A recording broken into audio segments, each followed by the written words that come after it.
मेरे YouTube channel पर आप सभी का हार्दिक स्वागत है। मेरा नाम प्रशांत। हमारे क्वेश्चन चल रहे हैं, प्रैक्टिस क्वेश्चन ऑब्जेक्टिव क्वेश्चन चल रहे थे चैप्टर 4 के carbon it's and compound, carbon और उसके यौगिक के, और हम 12 क्वेश्चन कंप्लीट कर चुके हैं। आइए हम आगे बढ़ते हैं, 13 क्वेश्चन की ओर बढ़ते हैं। 13वां क्वेश्चन लिखते हैं हम।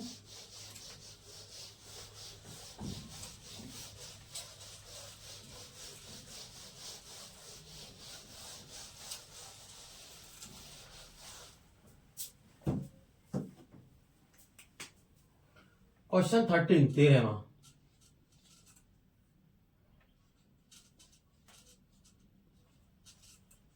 साबुन के निर्माण में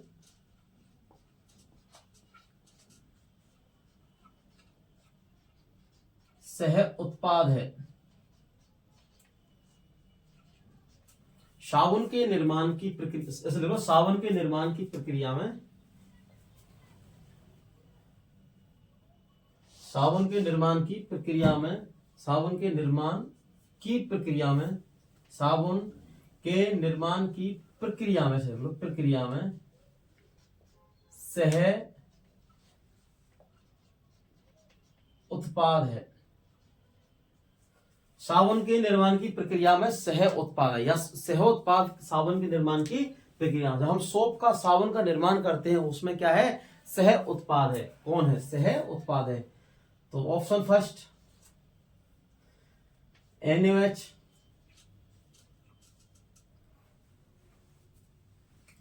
ऑप्शन बी ग्लिसरॉल,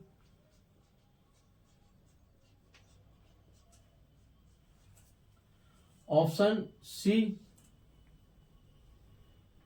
बसा अम्ल, ऑप्शन डी पर एल्कोहल, एल्कोहल।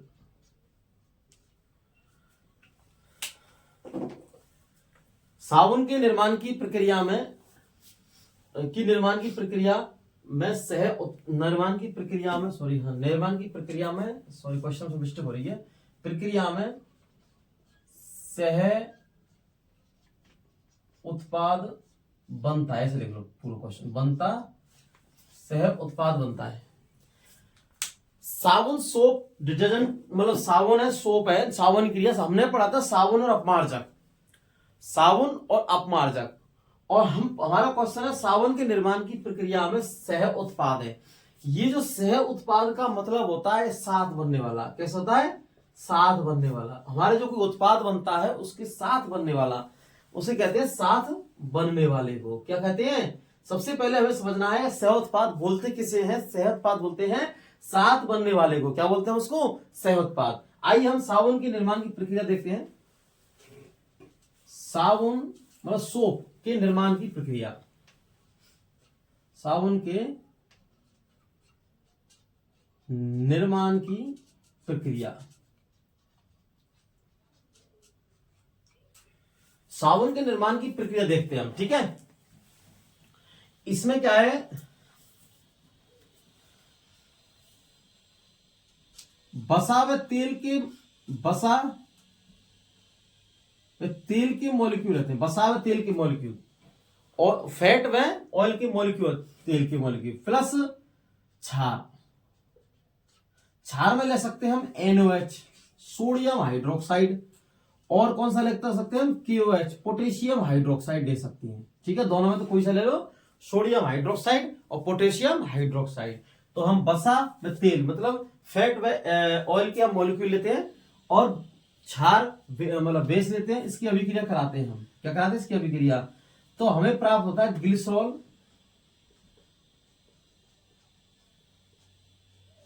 प्लस साबुन, सोप।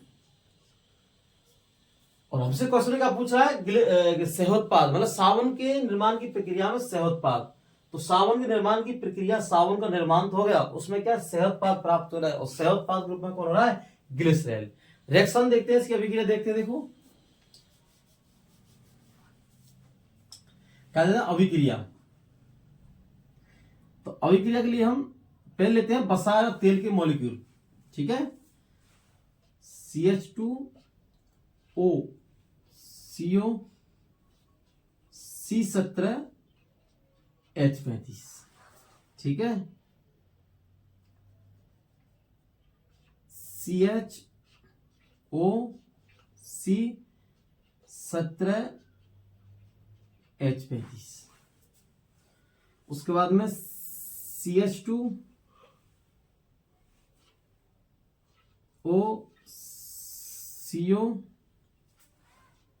C17H35।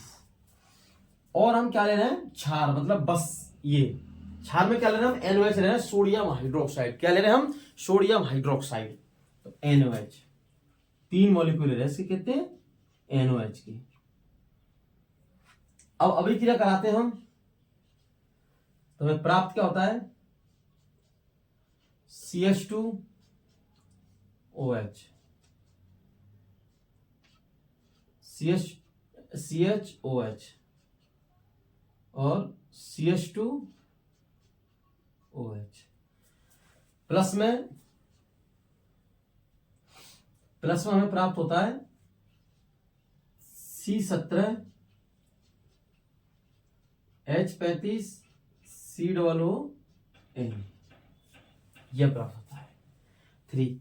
ये तो हमारा कहलाता है ग्लिसरॉल,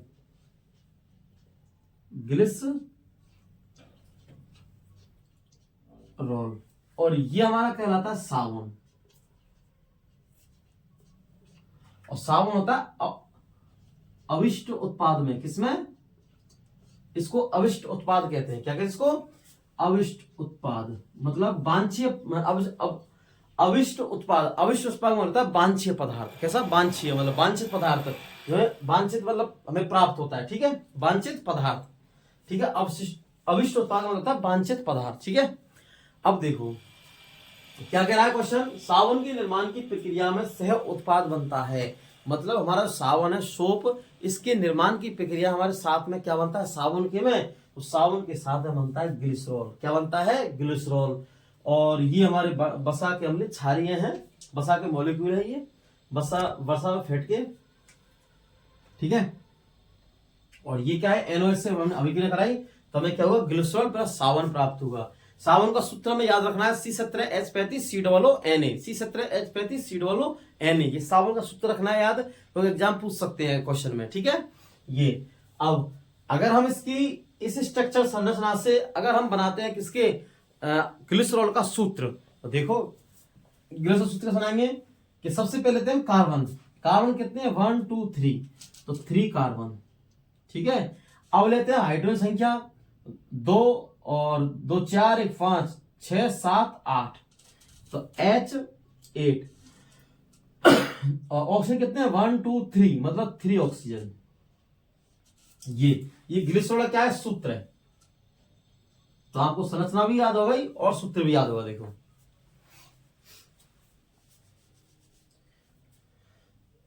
ये देखो, ये ग्लिसरॉल सूत्र देखो, है लिखते हैं हम ग्लिसरॉल सूत्र, ठीक है, ऊपर है। तो सी कार्बन कितने हैं, 3, तो 3 कार्बन। और हाइड्रोजन कितने हैं, 1 2 3 4 5 6 7 8, तो H8 प्लस ऑक्सीजन कितने हमारे, 1 2 3 ऑक्सीजन। ये क्या हुआ, हमारा ग्लिसरॉल का सूत्र हो गया। ये देखिए थोड़ा सा नीचे दिक्कत आ रही थी, इसलिए हमने ऊपर लिख दिया, ठीक है, तो दिख नहीं रहा था इसलिए, तो हमने ये लिख दिया। तो ये साबुन के, तो क्वेश्चन क्या है, साबुन के निर्माण की प्रक्रिया में सह उत्पाद है। क्या है, सह उत्पाद है। तो सह उत्पाद मतलब साथ बनने वाला उत्पाद। कई बार कंफ्यूजन बच्चे, सह उत्पाद का मतलब क्या होता है सर, सह उत्पाद कई क्या भी सोचते हैं, उत्प्रेरक का नाम समझते हैं। क्या समझते हैं, उत्प्रेरक, कैटालाइज का, लेकिन उत्प्रेरक नहीं होता है। ये क्या होता है, सह उत्पाद मतलब साथ बनने वाला। तो ग्लिसरॉल साथ बनता है किसके, साबुन के। और हमारे ऑप्शन में NOH नहीं है, ग्लिसरॉल ही है। और वसा अम्ल भी नहीं है और एल्कोहल भी नहीं है। वसा अम्लों से तो उल्टे इनका निर्माण होता है, ठीक है, तो ये एल्कोहल भी नहीं है। तो ऑप्शन क्या होगा हमारा सही, बी ऑप्शन। ऑप्शन में बी होगा तुम्हारा, ठीक है। ये क्लियर हो गया, ये प्रक्रिया साबुन के, ये 3 मॉलिक्यूल थी साबुन का, ठीक है। नेक्स्ट क्वेश्चन को बढ़ते हैं आगे।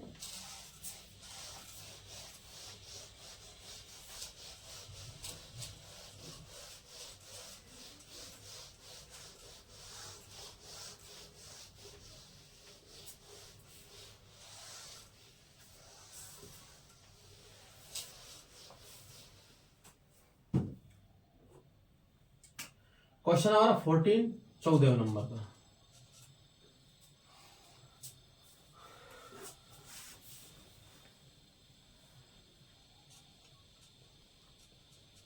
कठोर जल में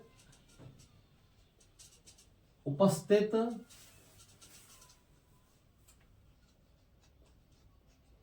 आयन होते हैं। कठोर जल में उपस्थित आयन होते हैं। क्वेश्चन क्या है? कठोर जल में मतलब हार्ड वाटर में उपस्थित आयन होते हैं। ठीक है, ऑप्शन लिखते हैं हम। ऑप्शन हमारा पोटेशियम,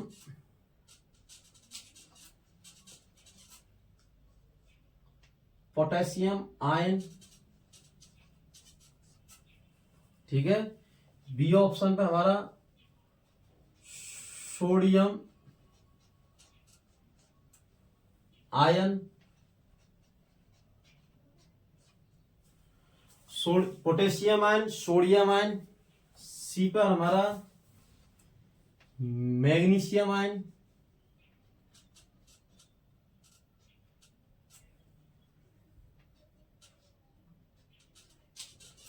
मैग्नीशियम आयन। और डी में हमारा उपरोक्त सभी,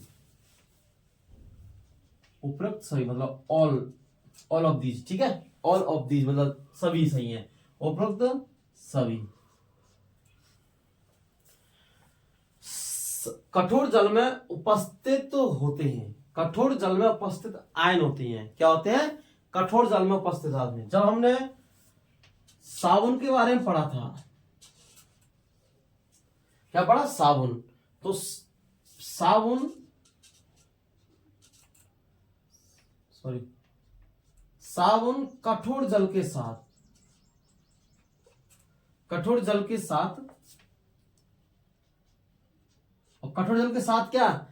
कैल्शियम, क्या? कैल्शियम, वो सॉरी, कैल्शियम में मैग्नीज, कठोर जल के साथ मतलब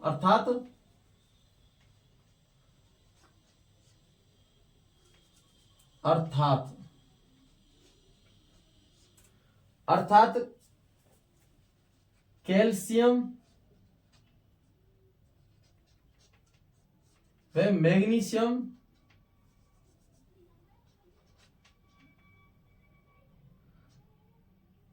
क्या है? मैग्नीशियम, मैग्नीशियम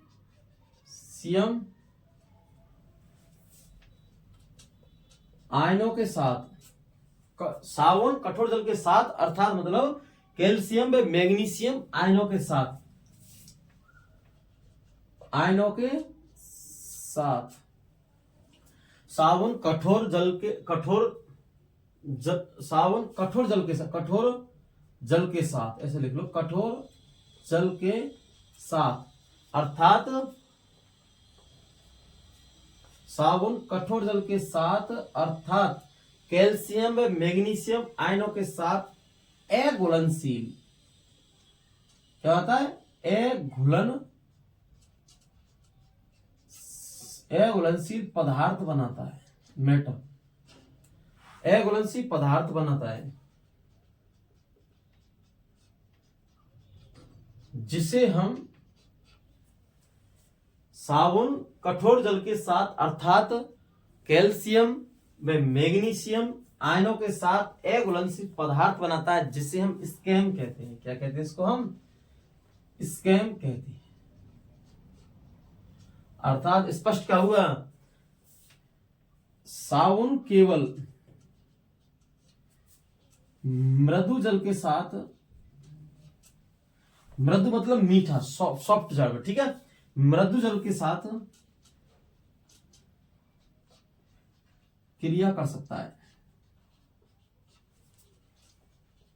क्रिया कर सकता है। साबुन मृदु जल के साथ क्रिया कर सकता है। कैसे मृदु जल के साथ क्रिया कर सकता है? केवल, कठोर जल के साथ नहीं करता है, क्योंकि कठोर जल के साथ अगर करेगा तो अघुलनशील पदार्थ बनाता है, जिसे हम कहते हैं स्कैम कहते हैं। क्या कहते हैं इसको? हम स्कैम बोलते हैं। ये स्कैम पदार्थ है। क्वेश्चन आता है एग्जाम में, स्कैम क्या है? अघुलनशील पदार्थ को स्कैम बोलते हैं। जो साबुन है वे सोडियम, वो कैल्शियम व मैग्नीशियम आयनों के साथ मिलकर के साथ अघुलनशील पदार्थ बनाता है, जिसे स्कैम कहते हैं। कठोर जल, ठीक है। अब क्वेश्चन क्या है हमारा, कठोर जल में उपस्थित आयन होते हैं, क्या होते हैं कठोर जल में। तो देखो कठोर जल में दो प्रकार के आयन होते हैं, कैल्शियम प्लस मैग्नीशियम आयन।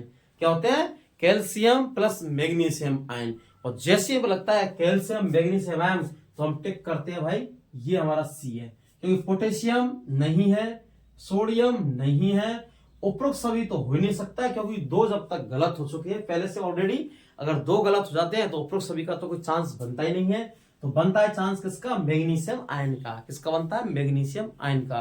तो हम कह रहे हैं कि साबुन कठोर जल के साथ अर्थात कैल्शियम मैग्नीशियम आयनों के साथ अघुलनशील पदार्थ बनाता है, जिसे हम स्कैम कहते हैं। क्या कहते हैं, स्कैम कहते हैं। अर्थात साबुन मृदु जल के साथ अभिक्रिया करता है। क्या करता है, साबुन मृदु जल के साथ अभिक्रिया करता है। किसका, अभिक्रिया क्या करता है, मृदु जल के साथ अभिक्रिया करता है, ठीक है, क्योंकि इसमें सोडियम आयन होती है इसलिए है। तो मृदु जल के साथ अभिक्रिया करता है। और ये हमारा क्या, स्कैम मैग्नीशियम। तो आंसर क्या होगा हमारा, मैग्नीशियम। आंसर सी, ना कि डी। तो कभी कभी एग्जामिनर आपको कंफ्यूज कर देता है उपरोक्त सभी देके, बच्चे पूरा पढ़ते नहीं है और टिक कर जाते हैं भाई उपरोक्त सभी, मतलब इसका मतलब सही है, लेकिन ऐसा नहीं है। अगर आप पर चारों ऑप्शन आने चाहिए कि हाँ, दूसरा इस बार आना चाहिए साबुन के निर्माण की प्रक्रिया में कौन सा उत्पाद है, ठीक है। नेक्स्ट क्वेश्चन लिखते हैं, क्वेश्चन 15 की ओर बढ़ते हैं आगे।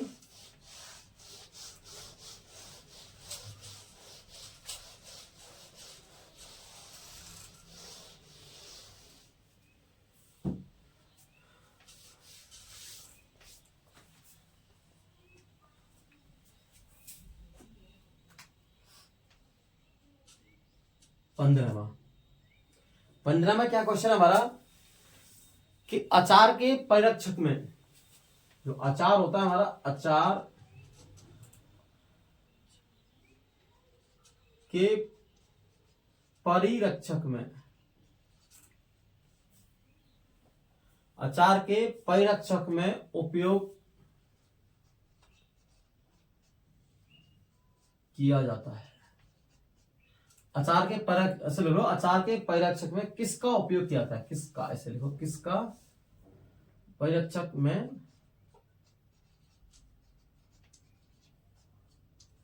किसका उपयोग किया जाता है। अचार के परिरक्षक में किसका उपयोग किया जाता है, क्या है, अचार के परिरक्षक में किसका उपयोग किया जाता है। क्वेश्चन हमारा अचार के परिरक्षक का है। क्वेश्चन देखो लिखते हैं, ऑप्शन ए मेथेनॉल का, बी ऑप्शन है एसिटिक अम्ल का,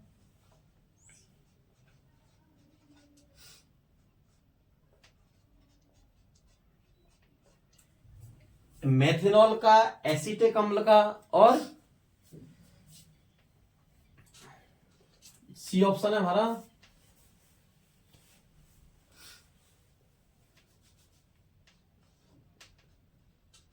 एथेनॉल का, और डी ऑप्शन है इनमें से कोई नहीं, मतलब नोटा आ गया, नोटा हमारा इनमें से कोई नहीं, ठीक है। मेथेनॉल का, एसिटिक अम्ल का और एथेनॉल का, इनमें से कोई नहीं। क्वेश्चन क्या है कि मतलब अचार के परिरक्षक में किसका उपयोग किया जाता है, किस पदार्थ का उपयोग, ऐसे मान लो किस पदार्थ का उपयोग किया जाता है, किसका उपयोग किया जाता है। सबसे पहले हम परिरक्षक की बात करते हैं। क्या करते हैं, परिरक्षक की। जो हम अचार मुरब्बे बनाते हैं, अचारों को परिरक्षक, परिरक्षक का मतलब होता है लंबे समय तक खराब नहीं होना। क्या होता है, लंबे समय तक खराब नहीं होना, लंबे समय तक खराब नहीं, लंबे समय तक खराब नहीं होते हैं। परिरक्षक, परि और रक्षक, रक्षक का मतलब होता है आवरण बनाना, उसको क्या बनाना, आवरण बनाना, जिससे लंबे समय तक हमारे अचार और मुरब्बे खराब नहीं होती हैं। क्या नहीं होते हैं, खराब। जिससे भाई देखो सब्जी बनानी है तो सब्जी तो हम डेली पर डे बनाते हैं, सब्जी खराब हो जाती है कोई दिक्कत नहीं, नेक्स्ट सब्जी चेंज कर लेते हैं, लेकिन अचार डेली नहीं बन सकता है। क्या नहीं बन सकता, अचार। अब अचार दूसरा, अगर किसी को बिजनेस करना है अचार का, क्या करना है, बिजनेस करना है अचार का, तो वो ऐसा तो है नहीं है कि आज ही अगर उसने मैन्युफैक्चरिंग मतलब आज ही काम डाला है, आज ही अचार बनाया और आज ही उसको सेल करनी बेचनी, ऐसा हो नहीं सकता है, क्योंकि महीने 2 महीने 15 दिन 10 दिन लग जाते हैं, तब तो उसका अचार खराब हो जाएगा, नुकसान हो जाएगा। लेकिन उससे बचने के लिए हम क्या मिलाते हैं, तो परिरक्षक में किसका उपयोग होता है, अचार के में। और परिरक्षक का मतलब होता है लंबे समय तक खराब नहीं होने से बचना, बचाना, ठीक है, खराब होने से बचाना, कि बचाना हमें अचार को, ठीक है, खराब होने से परिरक्षक में। तो परिरक्षक हमने पढ़ा था एथेनोइक अम्ल, देखो एथेनोइक अम्ल के बारे में पढ़ा था हमने। और एथेनोइक अम्ल के 3 से 4% विलयन को हम कहते हैं एसीटिक अम्ल। विलयन को हम एसीटिक अम्ल कहते हैं। क्या कहते हैं, विलयन को एसीटिक अम्ल कहते हैं। इसी एसीटिक अम्ल को हम कहते हैं सिरका। क्या बोलते हैं, सिरका, सिरका बोलते हैं। क्या बोलते हैं इसको, एसीटिक और सिरका बोलते हैं। तो 3 से 4% विलयन को हम एसीटिक अम्ल बोलते हैं, या मतलब यानी कि सिरका बोलते हैं। एथेनोइक अम्ल के 3 से 4% विलयन को हम बोलते हैं सिरका, और सिरका का इसका नाम है एसीटिक अम्ल। क्या है इसका, एसीटिक अम्ल। तो आंसर हुआ हमारा, देखो एसीटिक अम्ल आया है, तो एसीटिक अम्ल में ना तो मेथनॉल ना एथेनॉल, इनमें से कोई तो ही नहीं है, इसलिए आंसर हुआ हमारा बी। क्या हुआ, आंसर बी, ठीक है, आंसर हमारा हुआ बी।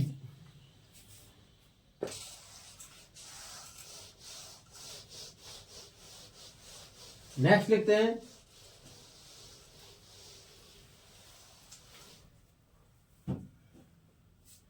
क्वेश्चन 16।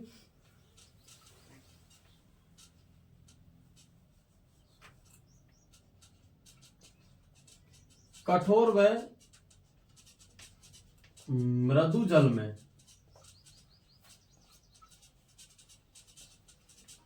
प्रभावी होते हैं, मतलब प्रभावी कार्य करते हैं, प्रभावी होते हैं। क्या है, कठोर व मृदु जल में प्रभावी होते हैं। क्या होते हैं, कठोर व मृदु जल में प्रभावी होते हैं, ठीक है। लिखते हैं, पहला ऑप्शन साबुन, क्या है, साबुन। दूसरा ऑप्शन है हमारा बी, अपमार्जक। क्या है, अपमार्जक।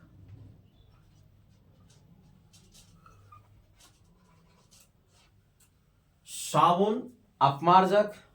सी में हमारा दोनों, मतलब साबुन प्लस अपमार्जक। और डी में है इनमें से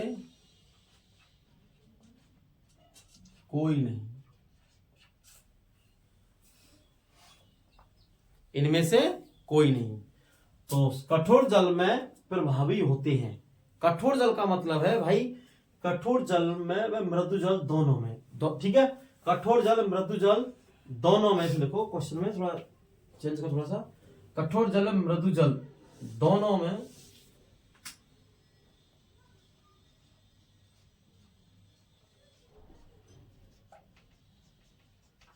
प्रभावी है, प्रभावी है मतलब कार्य करते हैं, ठीक है, कठोर जल मृदु जल में। तो हमने पढ़ा था कि जो एक तो होता है साबुन, और एक होता है क्या हमारा, अपमार्जक। अपमार्जक साबुन होता है, ये प्राय मृदु जल में कार्य करते हैं। क्या करते हैं, मृदु जल में क्रिया करते हैं। क्रिया करते हैं। ये जो अपमार्जक है ये प्राय कठोर व मृदु दोनों जलों में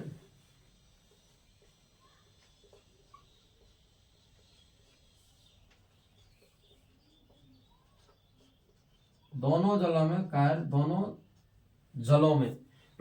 में कार्य करते हैं। क्या करते हैं? दोनों जलों में कार्य करते हैं। साबुन भी कार्य करता है, अपमार्जक भी कार्य कर वो सॉरी साबुन तो करता है, मृत जल में क्रिया करता है, और ये अपमार्जक कठोर मृत दोनों जल में कार्य करते हैं। ठीक है। इनके प्रकृति की बात करें तो ये होते हैं क्षारीय प्रकृति के। कैसे? क्षारीय प्रकृति के। प्रकृति नेचर कैसी होती है? क्षारीय बेस प्रकृति की। और ये होते हैं न्यूट्रल, मतलब इनकी प्रकृति कैसी होती है? उदासीन प्रकृति। ठीक है। दूसरा, ये तेल युक्त होते हैं। कैसे होते हैं? ये तेल युक्त। और ये कैसे होते हैं? तेल रहित। ठीक है। ये अब क्या कह रहा है क्वेश्चन हमारा? कठोर व जल व मृदु जल दोनों में प्रभावी होते हैं। साबुन, अपमार्जक दोनों या इनमें से कोई नहीं। तो हमने पढ़ा था अभी, कठोर जल में प्राय अपमार्जक कठोर मृदु दोनों जल में कार्य करते हो। इसकी प्रकृति होते हैं उदासीन होती है, तेल रहित होती है। कैसे होते हैं? तेल रहित, मतलब ऑयल रहित होते हैं। ऑयल में एब्सेंट होती है। क्या होती है? ऑयल एब्सेंट होती है। क्या होती है? एब्सेंट। ठीक है। ऑयल रहित होते हैं। ठीक है। तो ये हमारा स्पष्ट हो चुका है। प्राय ये कैसे होता है? कठोर जल में दोनों में कार्य करते हैं। कौन? अपमार्जक। इसलिए हमारा ऑप्शन हुआ बी, अपमार्जक। क्या हुआ? ऑप्शन बी, क्योंकि ये मृदु जल में क्रिया करते हैं। हमारा क्वेश्चन क्या है? कठोर जल में मृदु जल दोनों में कार्य करते हैं। क्या करते हैं? दोनों में कार्य करते हैं। दोनों में, दोनों हो नहीं सकते, क्योंकि ये खाली मृदु जल में कार्य करता है। कौन? साबुन, सोप, और ये अपमार्जक है। ठीक है। ये क्या करता है? दोनों ही जलों में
27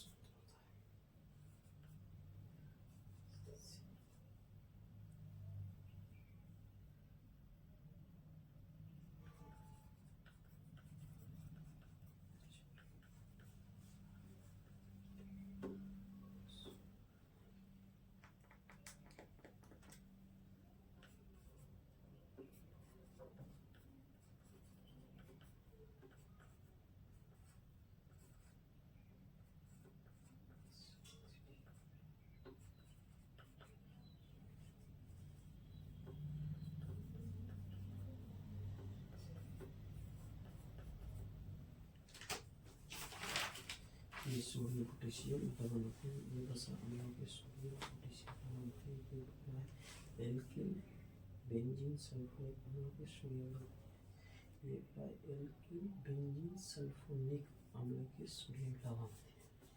ये कठोर जल में कपड़े साफ करते हैं।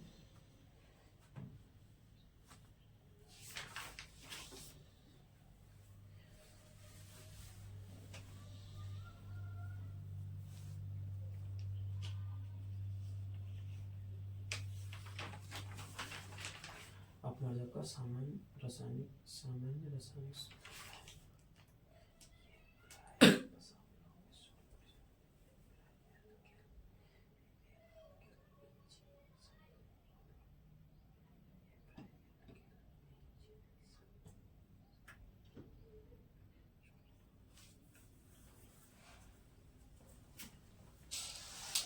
नेक्स्ट नेक्स्ट क्वेश्चन की ओर बढ़ते हैं। क्वेश्चन 17।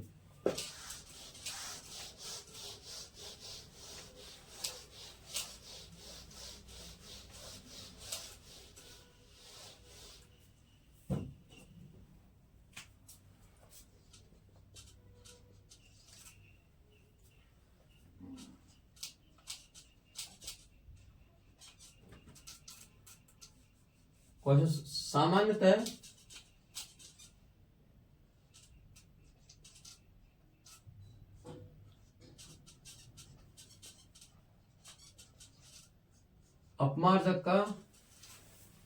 सामान्यतः अपमार्जक का रासायनिक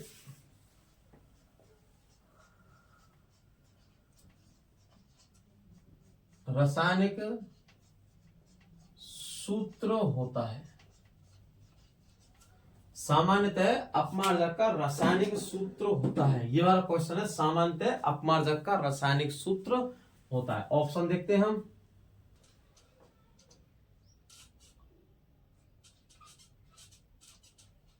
Na+। बी ऑप्शन पे देखते हैं हम ROH। ठीक है। सी ऑप्शन हमारा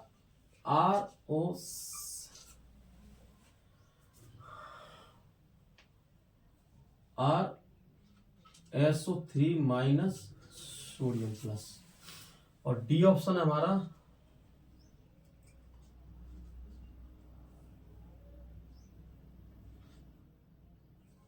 RCOOH। ठीक है। 4 ऑप्शन है हमारे कि सामान्यतः अपमार्जक का रासायनिक सूत्र होता है। क्या होता है? सामान्यतः अपमार्जक का रासायनिक सूत्र होता है। ये हमारा ऑप्शन है कि सामान्यतः अपमार्जक का रासायनिक सूत्र होता है। ये हमारा ऑप्शन है। ठीक है, कि साबुन का मतलब सामान्यतः अपमार्जक का रासायनिक सूत्र होता है। ठीक है, क्वेश्चन हमारे में है। और अब हम सबसे पहले साबुन व अपमार्जक में अंतर देखते हैं। पहले सबसे पहले साबुन व अपमार्जक में, साबुन अपमार्जक में अंतर देखते हैं हम। पहला पॉइंट लेते हैं हम, यह प्राय से लिख लो, ये प्राय बसीय अम्लों के, कैसे? बसीय अम्लों के सोडियम व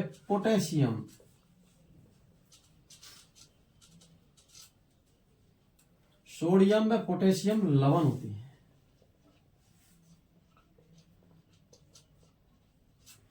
ये प्राय बसीय अम्लों के सोडियम व पोटेशियम लवण होते हैं। कौन? साबुन। दूसरा, ये प्राय, कैसे? ये प्राय एल्किल बेंजीन,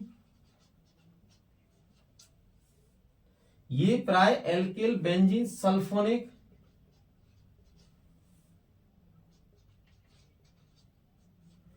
ये प्राय एल्किल बेंजीन सल्फोनिक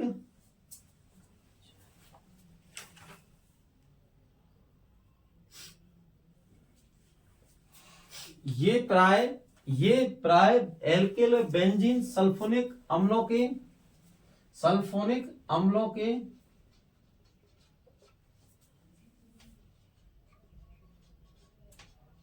सोडियम लवण होते हैं। पहला पॉइंट हमारा क्या है? साबुन अपमार्जक में अंतर कि ये प्राय बसीय अम्लों के सोडियम व पोटेशियम लवण होते हैं, और ये प्राय एल्किल बेंजीन सल्फोनिक अम्लों के सोडियम लवण होते हैं। कैसे होते हैं? सोडियम लवण। ठीक है। दूसरा पॉइंट,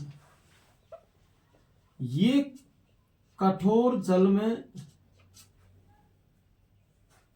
क्रिया नहीं करते हैं।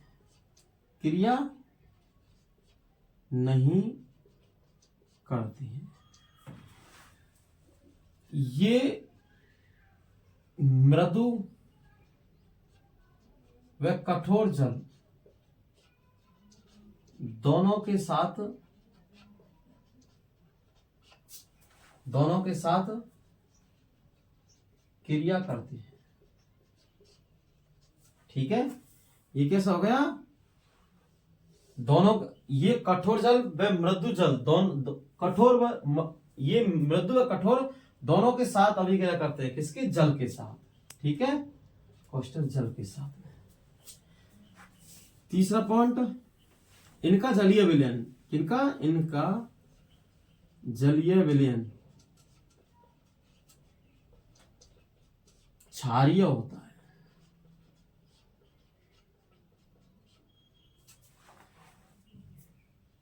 इनका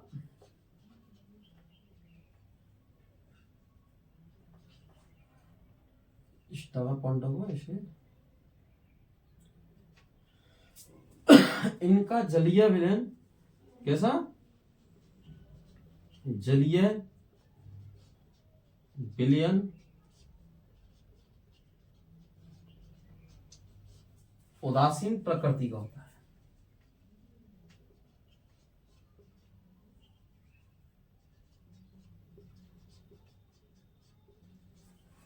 इनका जलीय विलयन उदासीन प्रकृति का होता है। ठीक है, ऐसी। फोर्थ पॉइंट लिखते हैं, ये तेलीय युक्त होते हैं, ये तेलीय युक्त होते हैं, इसलिए अपमार्जक की तुलना में कम ये तेलीय युक्त होते हैं। कैसे होते हैं, तेलीय। ठीक है, इसलिए ये सफाई कार्य नहीं करते हैं। ऐसे लिख लो, इसलिए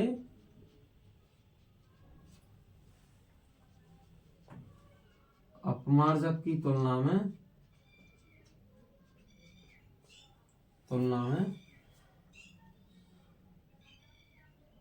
सफाई कम करती है।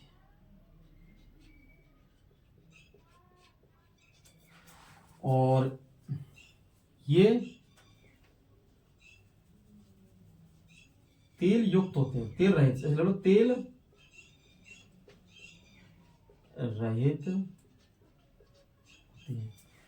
होते हैं, इसलिए सफाई का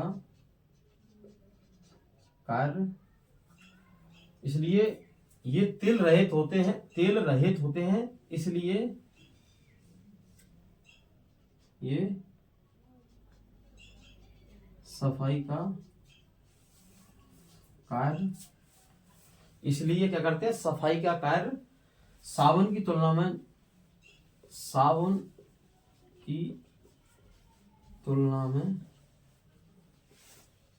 अधिक करती हैं। ठीक है, ये हो गया क्वेश्चन है। अब देखो, हमने इनके अंतर लिख चुके हैं, मोटे मोटे अंतर लिख चुके, छोटे छोटे।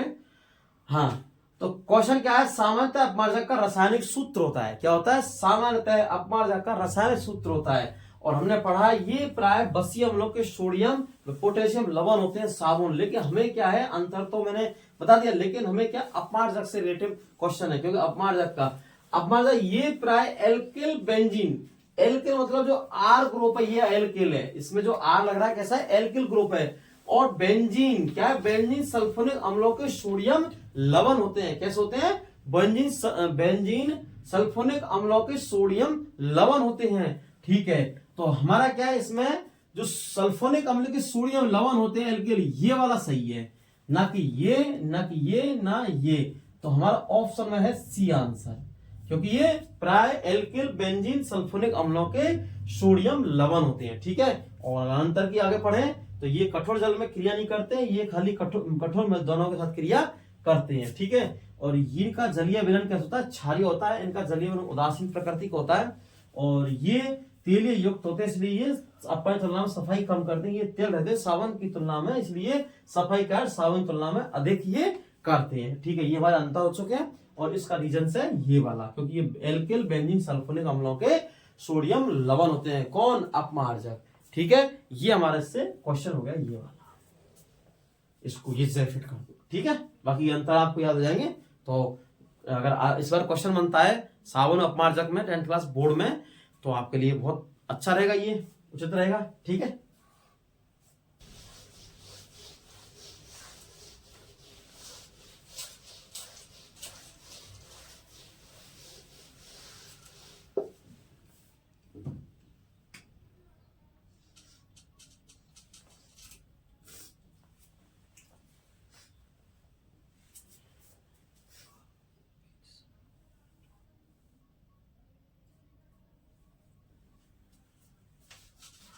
क्वेश्चन 18 है हमारा,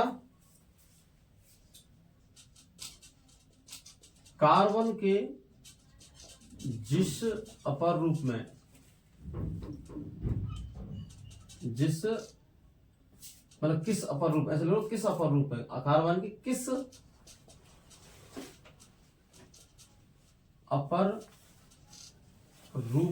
अपर रूप में मुक्त इलेक्ट्रॉन, मुक्त का मतलब स्वतंत्र इलेक्ट्रॉन, कैसे स्वतंत्र, फ्री, स्वतंत्र इलेक्ट्रॉन, मुक्त इलेक्ट्रॉन पाए जाते हैं वह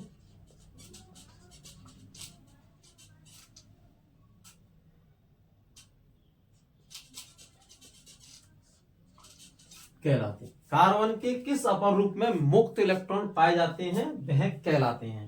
तो ऑप्शन लिखते हैं, हीरा,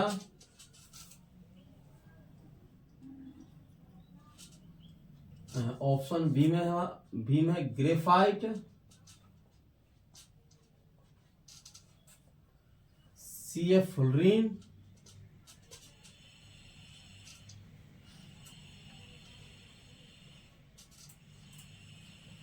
हीरा, ग्रेफाइट और फुलरीन, और डी में हमारा कोक।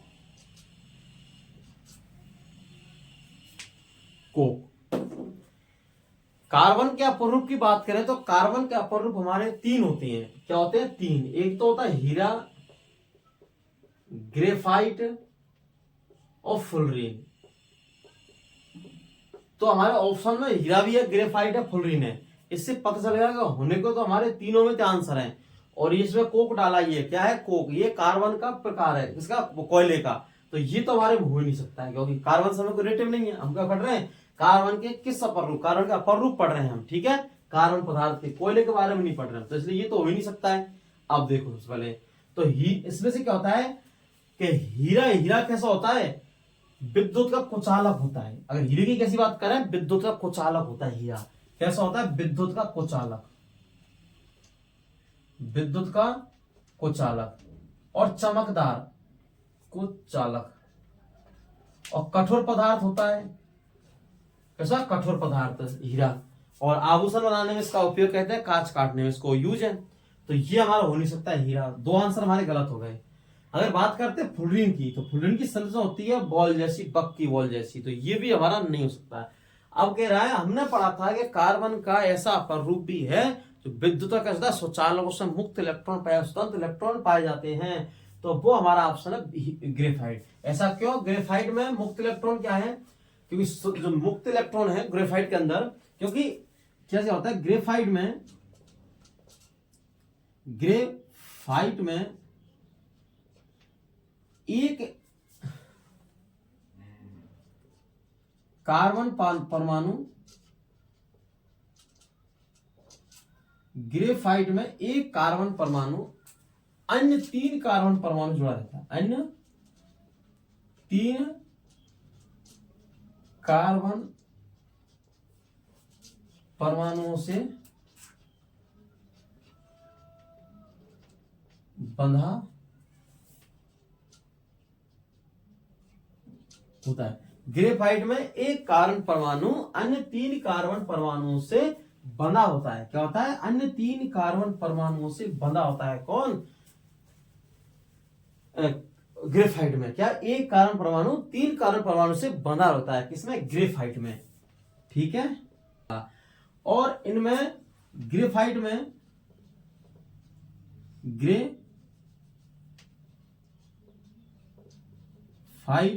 जो ग्रेफाइट है, क्या है, ग्रेफाइट है, ये क्या करती है, एक मुक्त इलेक्ट्रॉन छोड़ती है। क्या छोड़ती है? ग्रेफाइट एक मुक्त इलेक्ट्रॉन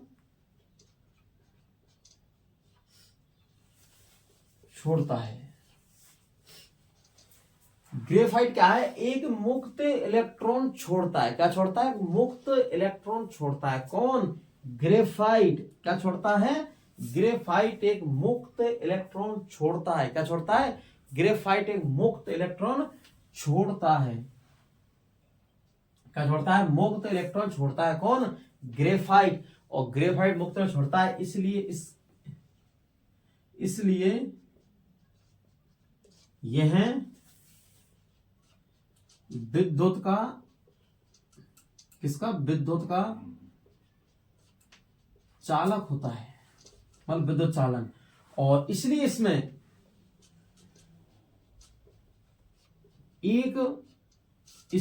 मुक्त इलेक्ट्रॉन पाए जाते हैं। मुक्त इलेक्ट्रॉन पाए जाते हैं। नाम देखो, सबसे पहले क्या करना है, कार्बनिक किस रूप में मुक्त इलेक्ट्रॉन या स्वतंत्र इलेक्ट्रॉन पाए जाते हैं, ये हमारा क्वेश्चन है। तो ग्रेफाइट में एक कारण परमाणु अन्य 3 कारण परमाणु से बंधा होता है। क्या होता है? बंधा होता है। इसलिए ग्रेफाइट एक मुक्त इलेक्ट्रॉन छोड़ता है। ग्रेफाइट क्या छोड़ती है? एक मुक्त इलेक्ट्रॉन छोड़ता है। कौन? ग्रेफाइट। इसलिए कार्बन का इसलिए यह विद्युत का चालक होता है, मतलब सुचालक होता है। चालक कह लो जिसमें विद्युत द्वारा चालन हो, सुचालक कह लो, बनो चालक कह लो, ठीक है, सुचालक होता है। और इसलिए ये मुक्त इलेक्ट्रॉन पाए जाते हैं। इसलिए मुक्त इलेक्ट्रॉन पाए जाते हैं। क्या पाए जाते हैं? मुक्त इलेक्ट्रॉन, क्योंकि एक मुक्त इलेक्ट्रॉन छोड़ता है ग्रेफाइट, क्योंकि एक है वो 3 कारण परमाणु से जुड़ा होता है, बंधा होता है। तो 3 कारण परमाणु जुड़े हैं, एक अलग होता है इसमें, इसलिए वो छोड़ देते हैं एक इलेक्ट्रॉन। क्या? एक मुक्त इलेक्ट्रॉन छोड़ते हैं, इसलिए क्या कहलाता है? ये विद्युत का चालक। क्योंकि 3 एक साथ जुड़े हैं। क्या जुड़े? 3 परमाणु बंधा रहता है एक। अब ये क्या करता है? एक मुक्त इलेक्ट्रॉन छोड़ देता है। क्या छोड़ता है? 3 है, 3 एक मुक्त इलेक्ट्रॉन छोड़ देते हैं, इसलिए क्या है? ये एक मुक्त छोड़ता है, इसलिए ये मुक्त इलेक्ट्रॉन पाए जाते हैं। क्या पाए जाते हैं? मुक्त इलेक्ट्रॉन। और इलेक्ट्रॉन का गमन होगा। क्या होगा? गमन। तभी तो विद्युत धारा का चालन होगा। क्या होगा? चालन। और ये एक इलेक्ट्रॉन छोड़ रहा है, कौन? ग्रेफाइट मुक्त इलेक्ट्रॉन छोड़ रहा है, तभी तो ये विद्युत धारा का चालन करता है, इसलिए इसको ग्रेफाइट का कहते हैं विद्युत का सुचालक। ठीक है, तो हमारा कॉन्सेप्ट क्लियर हो चुका है और आंसर हमारा निकल सकता है ग्रेफाइट। तो ऑप्शन बी ग्रेफाइट। ठीक है, हीरा नहीं करना है। ठीक है, कोक तो कार्बन का रूप है का कोयले का। ठीक है, नेक्स्ट क्वेश्चन की तरफ बढ़ते हैं।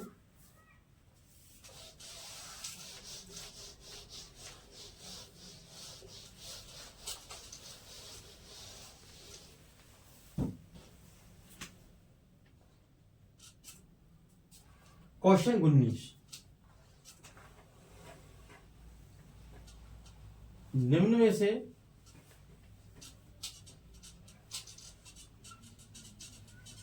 असंतृप्त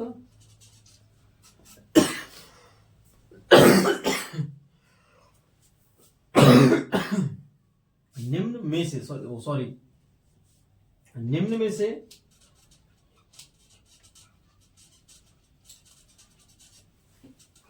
असंतृप्त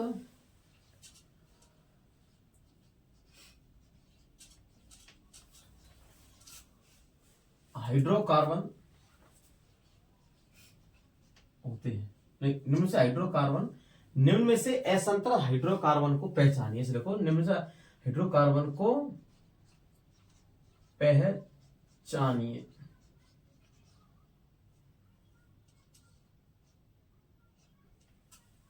निम्न में से असंतृप्त हाइड्रोकार्बन को पहचानिए, क्वेश्चन है हमारा। ऑप्शन हमारा CH4, ठीक है। ऑप्शन डी है हमारा C6H12, C2H6 और डी ऑप्शन पे है C2H2। क्वेश्चन क्या हमारा, निम्न में से असंतरा हाइड्रोकार्बन को पहचाने। क्या पहचानना है? असंतरा हाइड्रोकार्बन को पहचानना है। ठीक है, मैंने बताया संतृप्त और असंतृप्त दो हाइड्रोकार्बन होते हैं। क्या होते हैं? संतृप्त एक तो, और दूसरा होता है असंतृप्त हाइड्रोकार्बन होते हैं। जो कार्बन कार्बन के मध्य सिंगल बॉन्ड होता है, कैसे होता है? कार्बन कार्बन के मध्य सिंगल बॉन्ड होता है संतृप्त, और कार्बन कार्बन के मध्य डबल बॉन्ड व ट्रिपल बॉन्ड होता है, उसे कहते हैं हम असंतृप्त हाइड्रोकार्बन। इसमें होता है एल्कीन, इसमें होते हैं वो इसमें एल्कीन,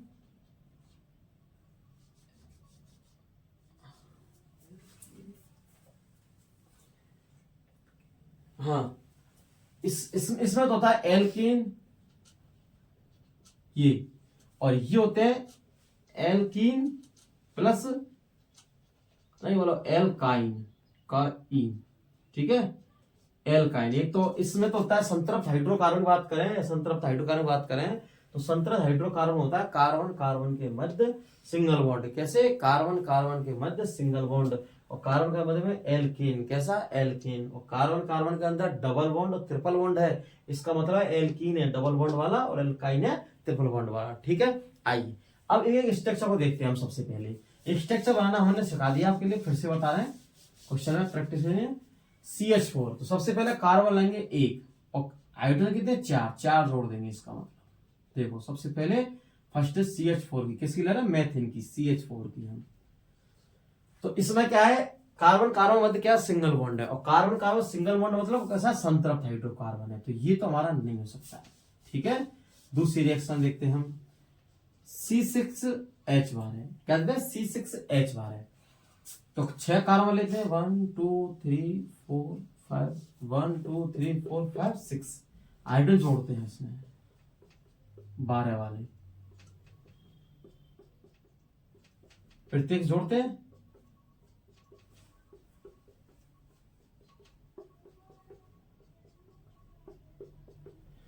प्रत्येक जोड़ती है।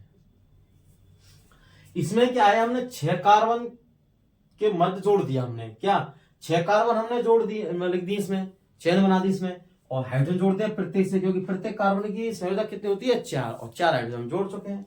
अब हाइड्रोजन गिनते हैं, 1 2 3 4 5 6 7 8 9 10 11 13 14 15। एक तो हमारे 15 कार्बन भी हो चुके हैं, कार्बन वो हाइड्रोजन, सॉरी हाइड्रोजन 15 हो चुके हैं, हाइड्रोजन भी अधिक हुआ है इसलिए। और दूसरा इसमें सिंगल बॉन्ड भी है। चल हम इसका हाइड्रोजन जोड़ते इससे हम, तो ये क्या है हमारा? किसकी है? C2H6 की, C2H6 की। तो 1 2 3 4 5 6 और 7, भाई इसको तो हम काउंट करेंगे इसको, तो कितना? 7 हुआ। तो इसमें भी, और सबसे बड़ी चीज है 7 तो है, लेकिन इसमें क्या है? सिंगल बॉन्ड है। कैसे है? सिंगल बॉन्ड है ये वाला। ठीक है, तो इसमें भी ये नहीं हो सकता है, तो ये भी हमारा गलत हो गया। ठीक है, अब लेते हैं हम C2H4 की। C2H4 में ये, सॉरी C2H2, तो C2H2 में हम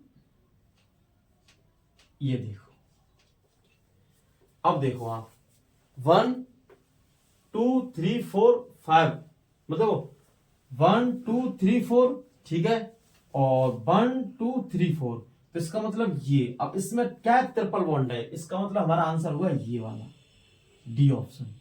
तो आंसर में क्या हुआ? D option. ठीक है, क्योंकि C2H2 की ये स्ट्रक्चर है, और ये कैसा है? कार्बन कार्बन मतलब कितना बॉन्ड होता है? ट्रिपल बॉन्ड, और ट्रिपल बॉन्ड होता है असंतृप्त हाइड्रोकार्बन का। किसका? असंतृप्त हाइड्रोकार्बन का। ठीक है, नेक्स्ट क्वेश्चन को चलते हैं हम।